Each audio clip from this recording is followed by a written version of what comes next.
and magnetic field. Moving charges and magnetic field.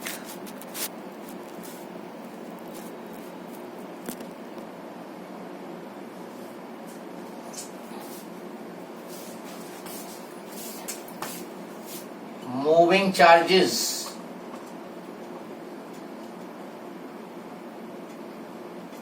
and magnetic field. Till now we have taken electrostatics and current electricity. Now we have moving charges and magnetic field.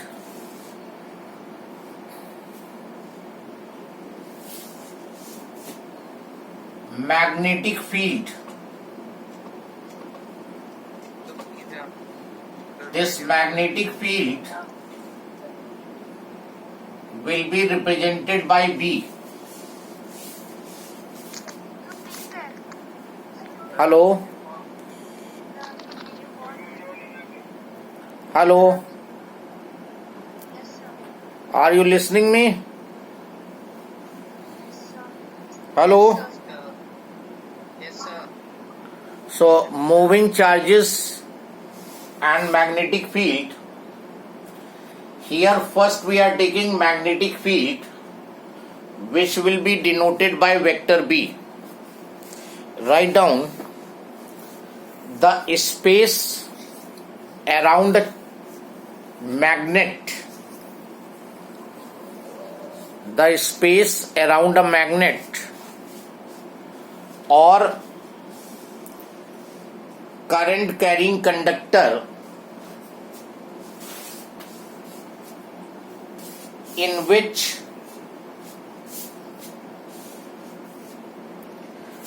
if magnetic needle is moved,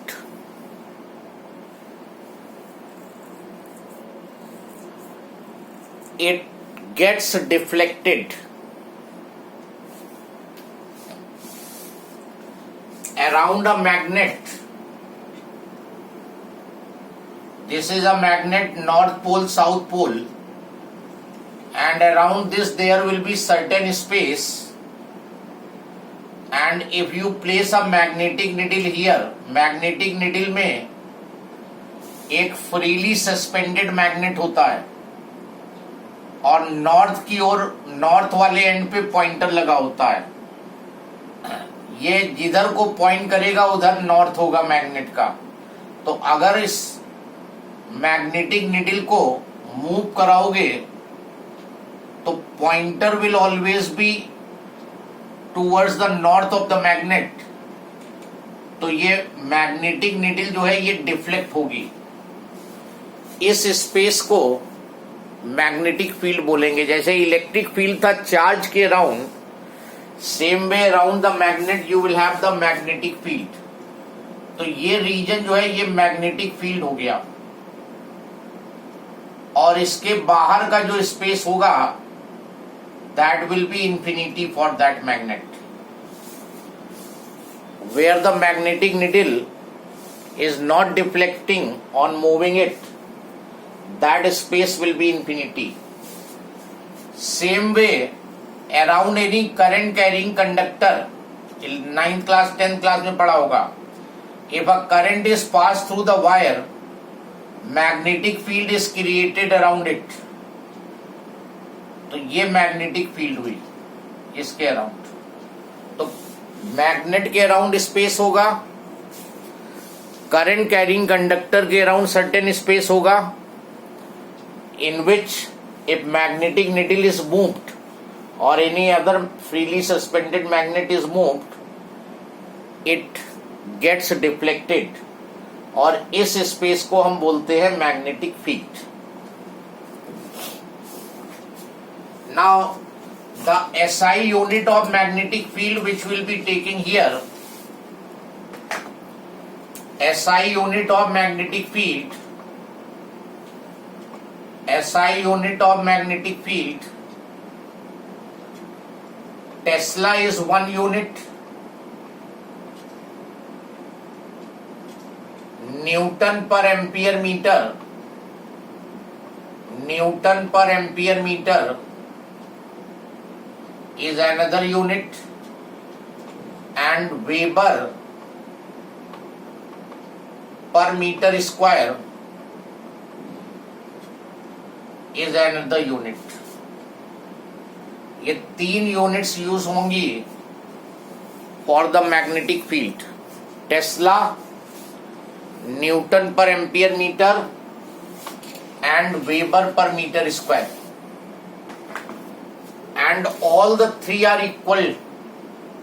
1 Tesla equal to 1 Newton per ampere meter equal to 1 Weber per meter square. ये तीनों unit जो हैं एक दूसरे के क्या होंगी? Equal. 1 Tesla is same thing, 1 Newton per ampere meter same as 1 Weber per meter square. कभी ये यूनिट यूज होगी, कभी ये यूज होगी, कभी ये यूज होगी. Then CGS unit of magnetic field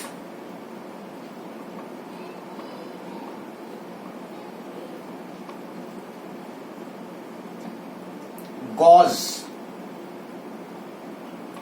Gauss is the CGS unit and 1 gauss is 10 to the power minus 4 Tesla. Conversion है 1 gauss is 10 to the power minus 4 tesla या 1 tesla is 10 to the power 4 Gauss.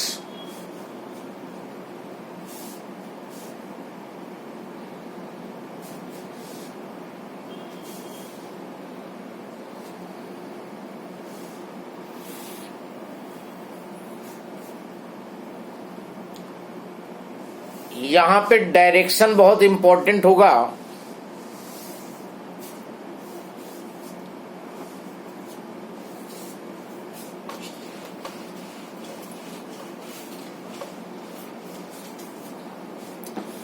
Now, if we are representing by equidistant parallel lines, मान लो magnetic field को हमने equidistant parallel line से represent किया है, तो ये होगी uniform magnetic field.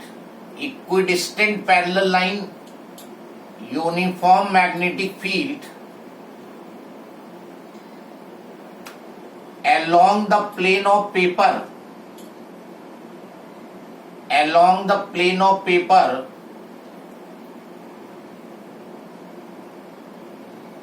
towards right, और इसको towards east भी बोलेंगे. अगर एरो तुम्हारे इस डायरेक्शन में है राइट हैंड साइड में, तो जो मैग्नेटिक फील्ड है, ये एरो, ये लाइंस ये बता रही हैं कि मैग्नेटिक फील्ड जो है in the plane of paper है, पेपर के प्लेन में है और राइट की तरफ है, या ज्योग्राफिकल सेंस में ये नॉर्थ होता है, ये साउथ, ये वेस्ट, ये ईस्ट, तो टुवर्ड्स ईस्ट है मैग्नेटिक फील्ड. अभी जैसे हमने ये लाइंस को बोर्ड पे ड्रॉ किया है, व्हाइट बोर्ड पे ड्रॉ किया है, तो ये होगा uniform magnetic field along the plane of white, plane of the board towards right. मतलब बोर्ड के प्लेन में टुवर्ड्स राइट है. यही लाइंस जब तुम्हारी नोटबुक पे लिख बनाओगे तो वो along the plane of paper हो जाएगा. यहाँ पे along the plane of board है, लेकिन हमने तुम्हारे अकॉर्डिंग लिखा है, तुमने इसको अपनी कॉपी में ड्रॉ किया है, तो it will be along the plane of paper. Paper के प्लेन में टुवर्ड्स राइट. जैसे ये है, ये पेपर है, दिस इज द पेपर, तो ये डायरेक्शन है मैग्नेटिक फील्ड का, ये लेफ्ट टू राइट, ये डायरेक्शन हुआ.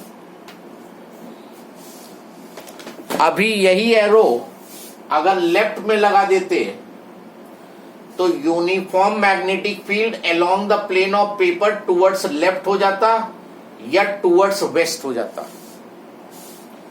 इन्हीं एरोस को अगर हम लेफ्ट की साइड में कर दें तो along the plane of paper towards left हो जाएगी फील्ड. अगर ये एरो अपवर्ड दिखा रहा है वो,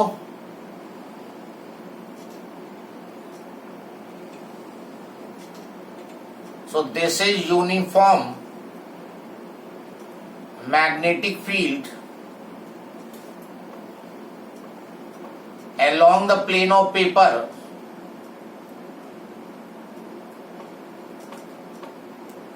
upward or towards north. ये डायरेक्शन हुआ towards north, along the plane of paper upward or towards north.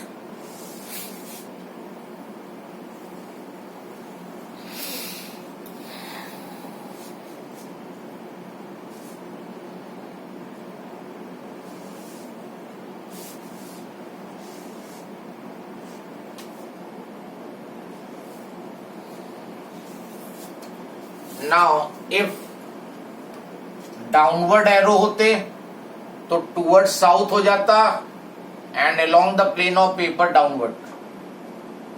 अगर मैग्नेटिक फील्ड को या किसी भी क्वांटिटी को हम क्रॉस से दिखा रहे हैं, क्रॉस का मतलब ये हुआ यूनिफॉर्म मैग्नेटिक फील्ड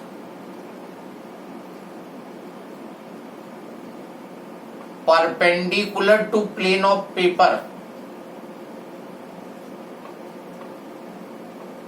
inward, और इसको बोलेंगे वर्टिकली डाउन.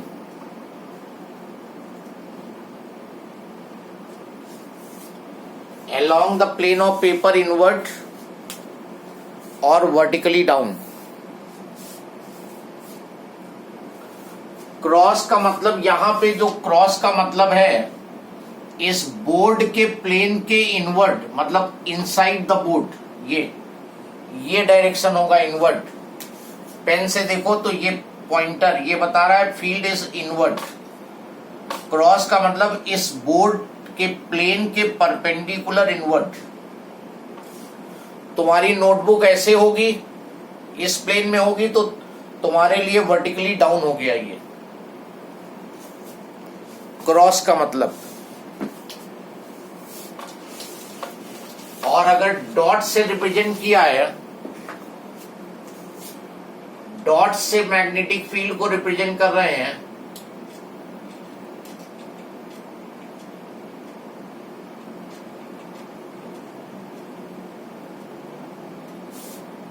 तो यूनिफॉर्म मैग्नेटिक फील्ड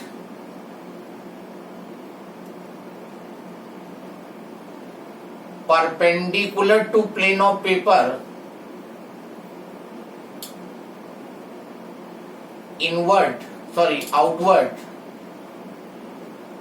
outward और वर्टिकली अप.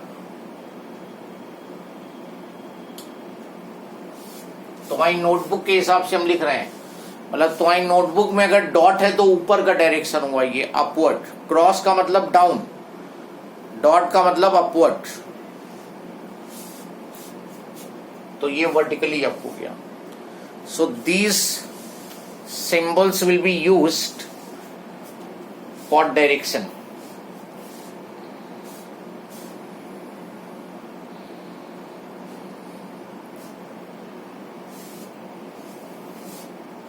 किसी को doubt? Yes, anyone has doubt? Yes, no? Okay, next heading डालो. Force on a charge moving in magnetic field. Force on a charge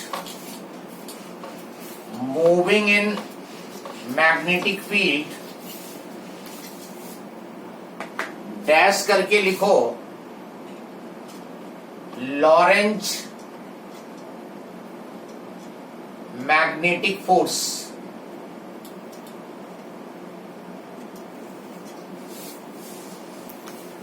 force on a charge moving in magnetic field,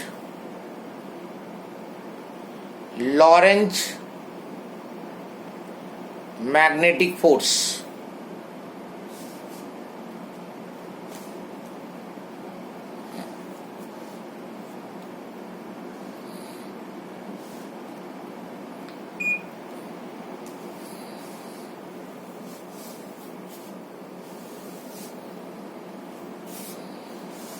Write down a charge Q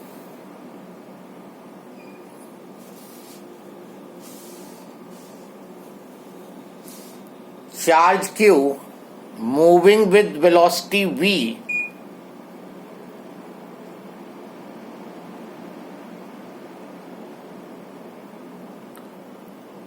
perpendicular to magnetic field B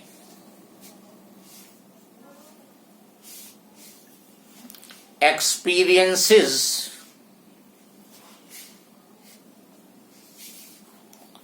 a magnetic force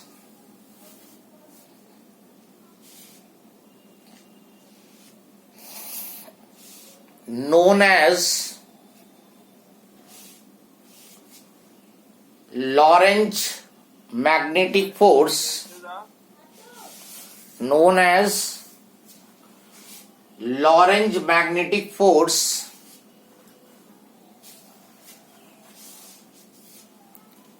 and is given by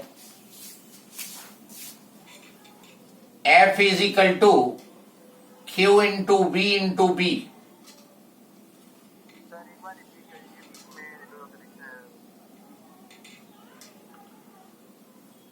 This is your magnetic field.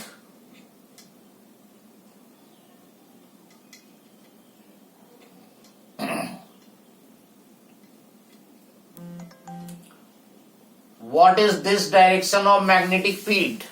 ये magnetic field का क्या direction represent कर रहा है? Vertically down. Vertically down तुम्हारे लिए vertically down और हमारे बोर्ड के लिए इनवर्ट, बोर्ड के inside.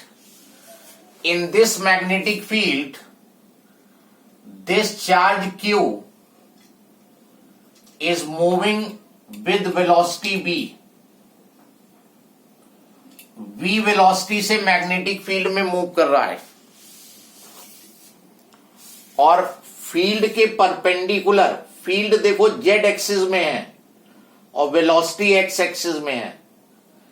When a charge Q is moving with velocity v in magnetic field, तो जो इस पे फोर्स एक्ट करेगा that is depending upon magnitude of charge, its velocity and magnetic field. So that force is Q into V into B.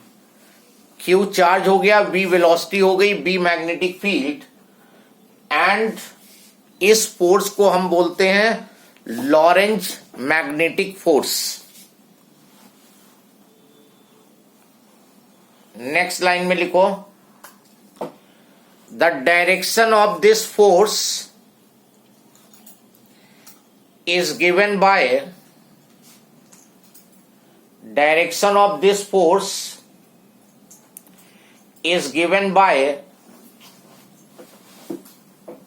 Fleming's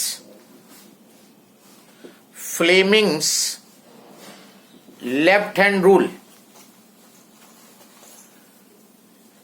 इस force का direction जो है वो फ्लेमिंग्स लेफ्ट हैंड रूल से गिवन होगा.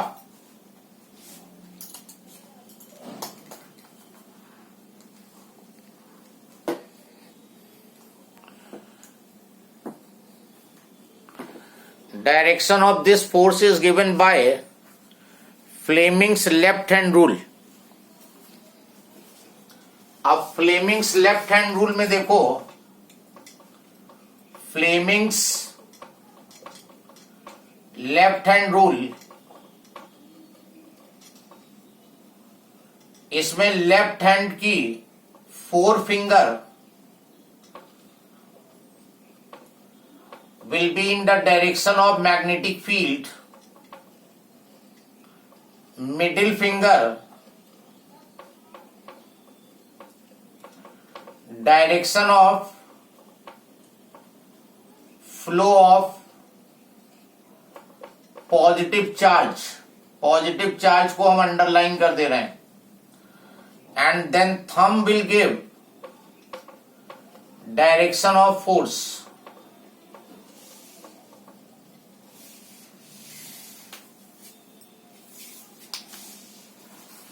A charge is moving in magnetic field, और जब magnetic field में वो परपेंडिकुलर मूव करेगा तो उस पे लगेगा फोर्स, एंड दैट फोर्स का मैग्नीट्यूड तो यहां से निकलेगा QVB से, और डायरेक्शन दिया जाएगा फ्लेमिंग्स लेफ्ट हैंड रूल से. नाउ इस फ्लेमिंग्स लेफ्ट हैंड रूल में सब लोग अपनी फिंगर्स को इस तरह स्ट्रेच करो, 4 फिंगर, मिडिल फिंगर और थंब. लेफ्ट हैंड की ये तीनों फिंगर्स को एक दूसरे के परपेंडिकुलर स्ट्रेच करो. ये जो 4 फिंगर है ये मैग्नेटिक फील्ड के डायरेक्शन में है. ये जो मिडिल फिंगर है ये फ्लो ऑफ पॉजिटिव चार्ज में है, और जिधर ये थंब होगा ये फोर्स का डायरेक्शन होगा. नाउ अप्लाई करो. यहां पर मैग्नेटिक फील्ड इनवर्ड है तो मिडिल फिंगर, ये 4 फिंगर इनवर्ट कर दी. देखो ये 4 फिंगर इनवर्ट, और पॉजिटिव चार्ज की वेलोसिटी राइट में है तो इसको इस तरह रोटेट करो बिना कुछ चेंज किए हुए. केवल रिस्ट को रोटेट करो और मिडिल फिंगर को एडजस्ट करो वेलोसिटी के डायरेक्शन में. पॉजिटिव चार्ज के फ्लो की वेलोसिटी ये है, मैग्नेटिक फील्ड इनवर्ट है, थंब देखो ऊपर को आ रहा है, तो this is the direction of force here.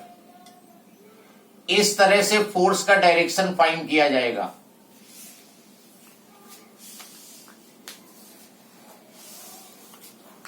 Magnetic field, flow of positive charge, force. Magnetic field देखो इनवर्ट है तो 4 फिंगर इनवर्ट कर दी, वेलोसिटी राइट में तो मिडिल फिंगर राइट में कर दिया रिस्ट को घुमा के, और थंब जो है तुम्हारा अपवर्ड आ रहा है. तो फोर्स अलोंग y एक्सिस हुआ, वेलोसिटी अलोंग x एक्सिस और फील्ड अलोंग z एक्सिस. तो इसका मतलब तीनों यहां पर एक दूसरे के परपेंडिकुलर होंगे. Write down the force, velocity and magnetic field, all the 3 are mutually perpendicular. The force, velocity and magnetic field, all 3 are